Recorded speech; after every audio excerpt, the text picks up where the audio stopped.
Ciudad UNM, la radio de la Universidad Nacional de Moreno, presenta Una historia.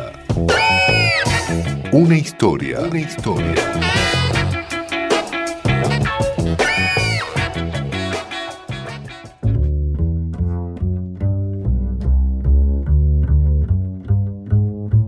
Corría el año 1981.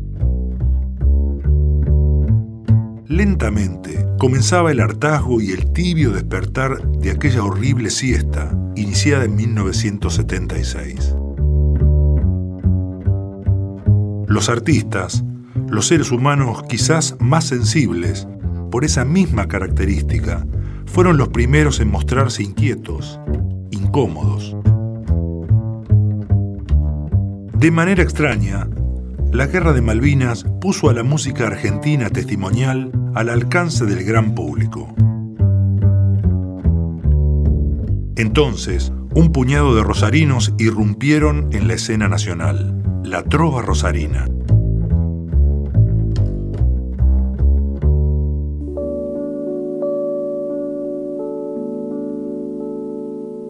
Baglietto, Garré, Páez, Goldín, todos juntos, en banda, suenan repetidamente en las radios.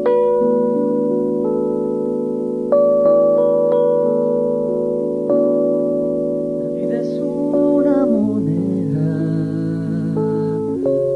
quien la rebusca la tiene. Ojo, que hablo de monedas y no de gruesos billetes. Es una hoja en blanco. ¿Pero quiénes eran? ¿De dónde venían?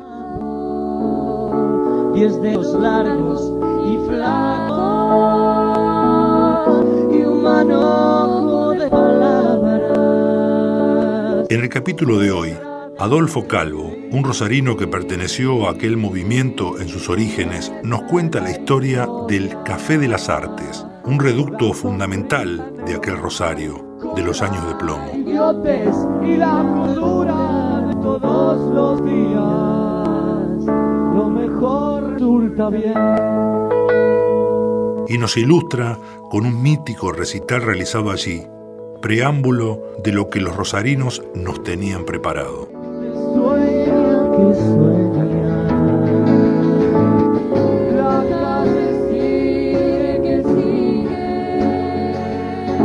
El Café de las Artes, una historia. El cielo y la ancha avenida, los días cantan la historia. El hombre al borde del hombre. Mi nombre es Adolfo Calvo. Bueno, allá por principio de los 80, entre el 80 y el 84 exactamente, fundé junto con un par de socios más boliche, para nosotros es el boliche, un lugar emblemático en aquella época que se llamó Café de las Artes, por el cual, bueno, sucedieron un montón de historias y entre otras fue un poco el lugar que vio previo a su ascenso al estrellato a todo lo que fue luego la trova rosarina. Si la ternura que florece a veces. El valor de tener este material, bueno, por lo pronto, valor artístico seguro porque lo tiene. Segundo, valor documental, tiene que ver con la historia, tiene que ver con la memoria, tiene que ver con cosas que, más allá de que todo el país estuviese cubierto por una noche cerrada, había vida subterránea, gracias a la cual en algún momento esa noche se pudo abrir y salir la luz, qué sé yo. Del asfalto.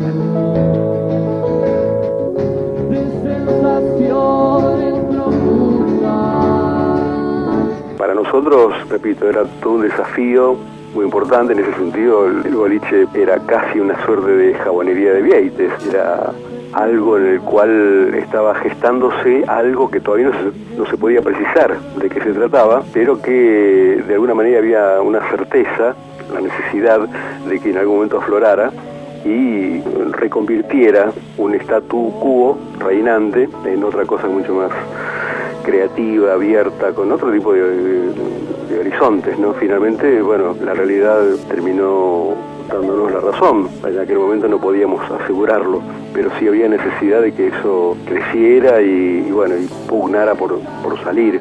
Baglietto, Garré, Goldini, Páez, Café de las Artes, martes 28 de julio de 1981. En realidad el café cerró sus puertas en el 84, o sea, no excesivamente después, porque bueno, se dieron una serie de circunstancias. En realidad, más allá de que había un ciclo que estaba cumpliéndose, era bastante difícil sostenerlo porque era mucho desgaste, ya habían 4 años, etcétera, y encima, bueno, hubo que cerrarlo porque ni siquiera hubo posibilidad de venderlo o de pasar a otra cosa, porque nos reclamaron el lugar porque tenían que edificar, etcétera, entonces hubo que cerrarlo y ya no había ánimo como para abrir otra cosa. El Café de las Artes, una historia.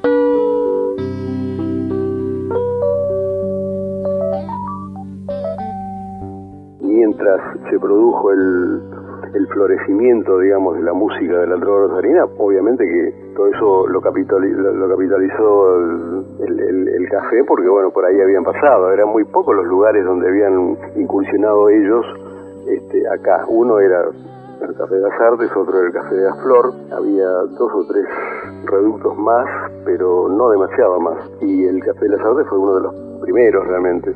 Además tenía cierta facultad que creo que no tenían por ahí otros, salvo después el Café de la Flor, que fue más grande incluso, porque los reductos que había en general eran a lo mejor excesivamente radicalizados, eran excesivamente subterráneos, y entonces era justamente para reunirse nada más que los que tocaban con su grupito más íntimo y nada más. El resto de la gente lo ignoraba. En ese sentido, en el café funcionaba mucho efectivamente como interfaz, porque se daba cita ahí gente que iría a otros lugares donde no acontecía una movida artística, y a la vez gente del ambiente subterráneo. Entonces había un conocimiento mutuo y un intercambio interesante. Tu boca no se equivoca, te quiero porque tu boca sabe gritar rebeldía. Si te quiero es porque sos. Era un lugar donde era justamente factible esa interrelación entre la gente que no pertenecía al mundo subterráneo, pero tenía afinidad con él, tenía un interés manifiesto, digamos, en conocer eso, y los artistas, ya sea escritores, músicos, etcétera, actores, que tenían la posibilidad en ese lugar de darse a conocer a la gente que no era estrictamente de su palo, digamos. Somos mucho más que dos, por tu rostro sincero. Esa noche en particular, bueno, el disfrute que me produjo, digamos que en todo caso del ciclo de recitales que veníamos encarando, que era más o menos un recital por semana, una cosa así, ese fue definitivamente el más importante, más allá de que todavía no eran conocidos como lo fueron un poco después. Esa aureola, mi cándida moraleja, ay, ay, ay, porque somos pareja.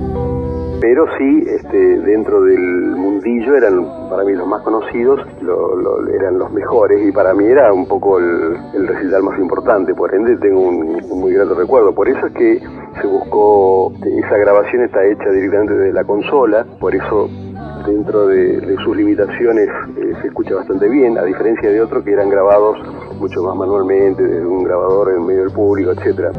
Y en la calle codo a codo somos mucho más que dos. Pero ese técnicamente es técnicamente superior a los otros.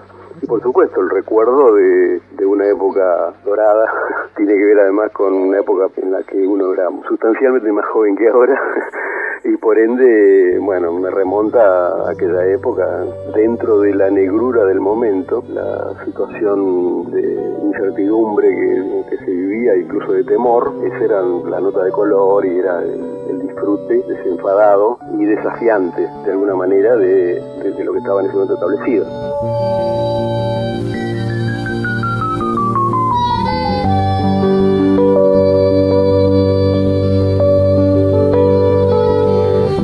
El Café de las Artes, una historia.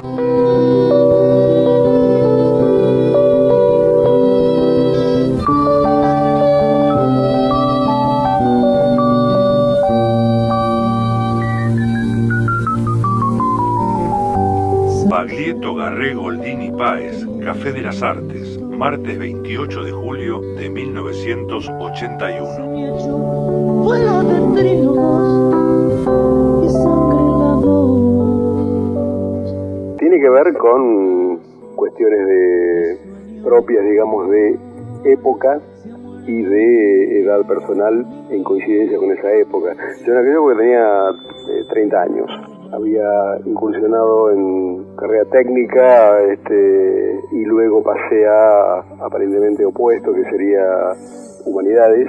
Estuve estudiando Bellas Artes, etc. En aquella época, por un montón por la convergencia de un montón de factores, surgió el proyecto, la concreción de una suerte de fantasía, que era el generar un lugar que sería básicamente un bar, pero en realidad con un montón de otras actividades que de alguna manera el negocio bar posibilitaba, como era un lugar de expresión, de muestras de obras de arte, de lectura de poemas, presentación de libros, recitales de música, etcétera. Un montón de actividades que en aquella época eran absolutamente subterráneas, por supuesto.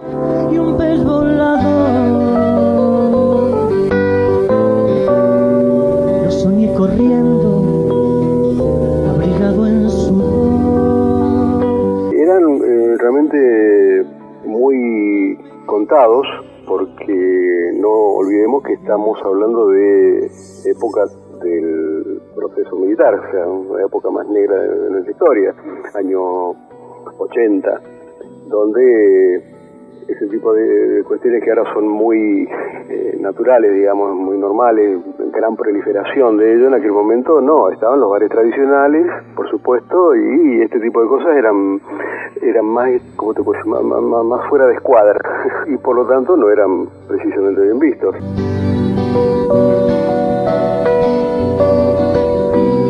Lo que sería el macrocentro rosarino, un barrio populoso, el barrio de mis orígenes, que es el barrio de Chisortu, en la esquina de Iriondo y 9 de Julio, a una cuadra de la Plaza Boratoy. La verdad es que arrancó de manera bastante trabajosa. Yo trabajaba y trabajé todo el tiempo, además, en una multinacional química, hacía turnos rotativos, y yo no dejé ese trabajo. Yo, digamos, estaba casado y tenía 4 hijos, de modo que no podía permitirme cortar con aquello que era una suerte de seguridad económica, pero a la vez quería desarrollar, bueno, esta fantasía, estos sueños, estos deseos, y bueno, eso me suponía casi no dormir prácticamente. Ya tengo el alma muda de pedirle adiós. ¿Qué hacemos ahora? Pero siempre en un circuito underground. Era, ¿cómo te puedo decir? No eran los músicos populares bancados por el sistema, que sacaban discos y se escuchaban en la radio. En realidad era un circuito bastante exclusivo, digamos, exclusivo no en cuanto a de alta gama, ¿no?, sino todo lo contrario. Eran músicos que se reunían en reductos que eran bastante contados y que muchas veces suponía persecuciones por parte de la policía, en fin, clausura y ese tipo de cosas.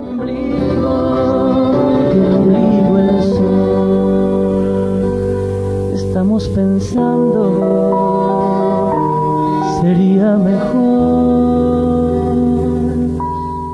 Porque, bueno, no olvidemos que era época de proceso y que no estaban permitidas muchas libertades de reunión, etcétera. Entonces, bueno, era un poco a contramano de lo que podía efectivamente hacerse.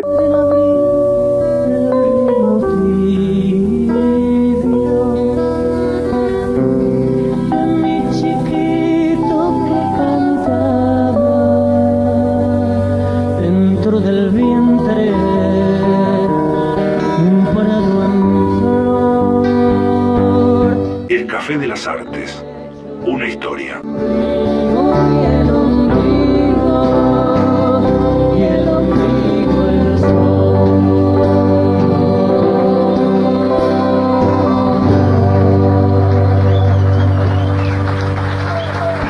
Muchísimas gracias. Gracias, Coqui, Antón. Adolfo Calvo.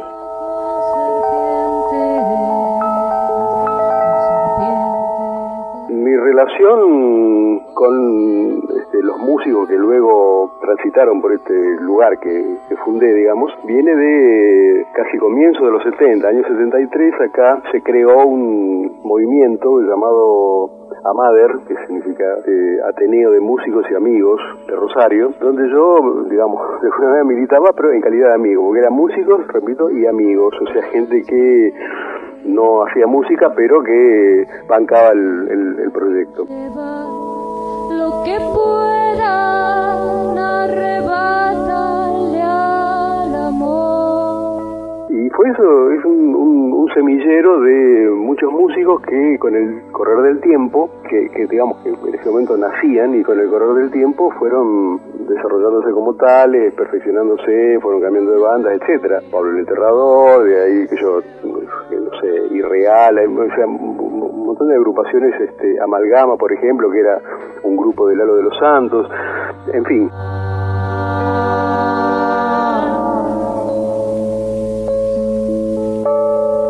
Con mucho más invierno en mi gestión. Y luego cuando yo fundo el Café de las Artes, bueno, convoco a muchos de ellos. Hubo en su boca, trata de tragar. Baglietto, Garré, Goldín y Páez, Café de las Artes, martes 28 de julio de 1981.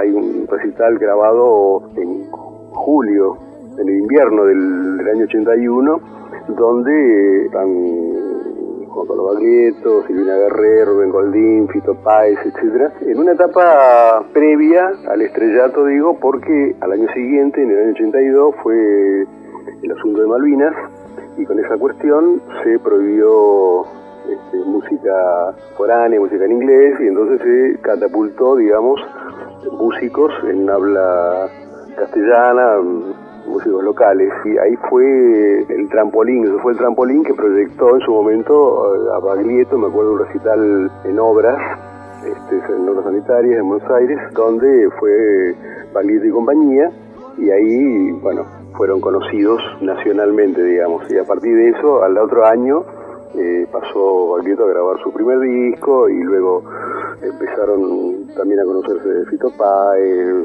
en fin, pasaron todos a grabar y fueron conocidos.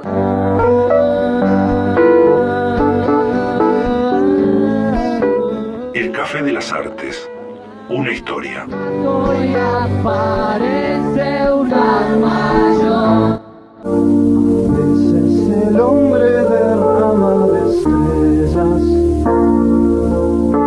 La grabación en el café está hecha en el año 81, en julio del 81, antes de que esa puerta se abriera. Nadie imaginaba en aquel momento que eso podría llegar a suceder, no porque no valieran los músicos, sino porque era una oportunidad que nadie se imaginaba.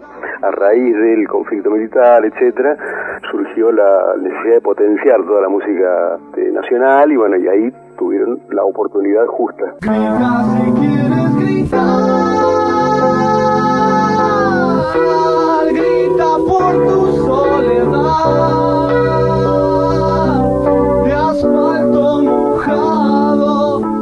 Porque fue todo en un lapso bastante breve, o sea, fue el recital, después fue este festival en Buenos Aires, y luego volvieron, recuerdo, a Rosario, porque hay una anécdota que siempre, ya la he contado varias veces, pero que me resulta muy, digamos, ilustrativa, ¿no?, del momento. Cuando se hizo el recital en el café, que yo incluso lo he contado, porque hay circulando un par de libros sobre la historia del rock y la movida acá en Rosario, etcétera, donde en distintas ocasiones, digamos, me consultaron, me preguntaron, y esto me pareció, repito, bastante ilustrativo y lo contaba, y lo voy a volver a decir ahora.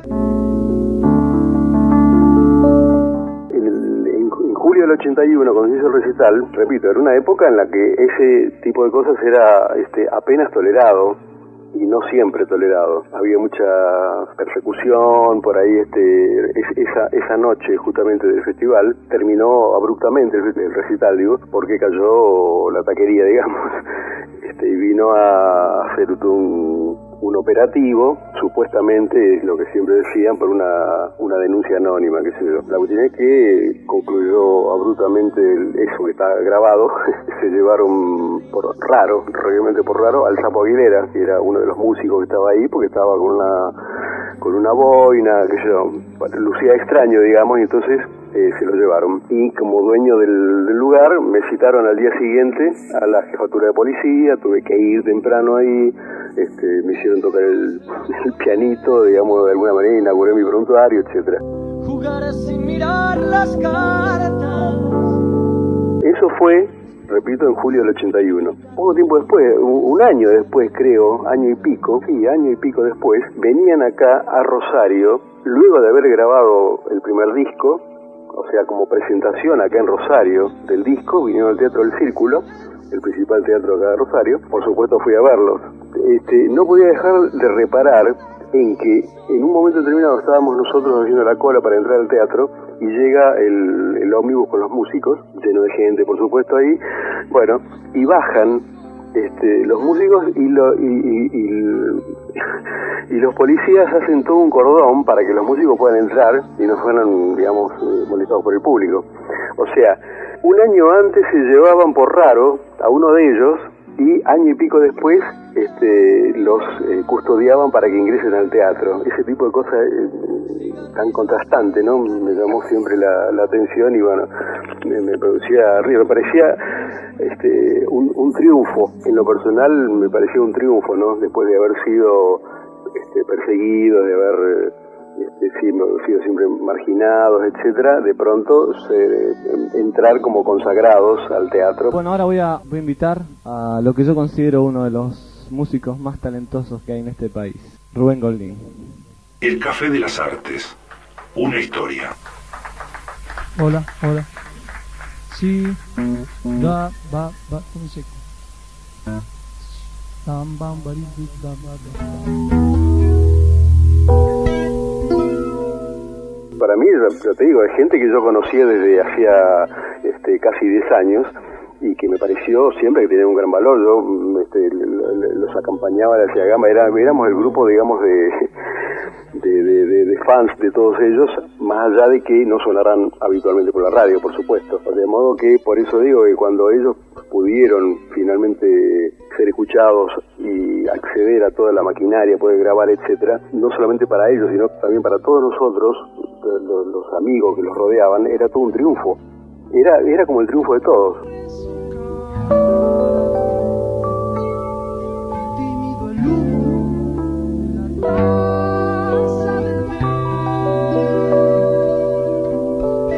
Claro, bueno, por supuesto, en el Café de las Artes, más allá de toda esta movida con la trova rosarina, sonaba todo lo que no sonaba habitualmente por la radio. Había muy pocos lugares donde sonaba, uno de ellos era el programa que tenía Hugo Guerrero Martínez por aquella época, y bueno, nosotros le dábamos espacio a todas estas cosas que de otro modo no se escucharían en ningún lugar.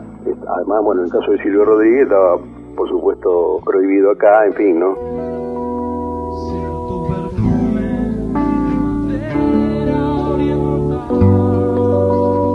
Pero bueno, había otras cosas que, aunque no estuvieran prohibidas, no eran conocidas. Eso fue, en ese sentido, el café fue, como diría, un punto de convergencia de mucha gente que no solamente iba porque disfrutaba de lo que ahí se ofrecía, sino que además, de alguna manera, se hacía cómplice y también hacía sus aportes, porque digamos, alguien tenía la oportunidad de viajar a Estados Unidos o Europa, por ejemplo, y traía material que había conseguido ahí, y venía a estrenarlo en el Café de las Artes. Entonces recibimos muchos aportes, digamos, de mucha gente. Era una suerte como de como de cofradía, y muchos proyectos, además, muchos proyectos circulaban ahí, gente que proponía una cosa y otra que proponía otra, y cómo hacer esto, y eso que, digamos, era nada más que un café, digamos, de pronto acariciaba la idea de hacer, qué sé yo, una obra de teatro, de filmar una película, de hacer, qué sé yo, una movida de otro orden, con otras características y otra magnitud, en función del, digamos, del empuje que le daba a la gente que asistía, que era habitué del lugar y que estaba muy enganchada con toda la onda. La vida es una moneda. Martes 28 de julio de 1981. La tiene. Ojo, diablo. Adolfo Calvo. El Café de las Artes. Una historia. Lo mejor resulta bien. Solo se trata de vivir.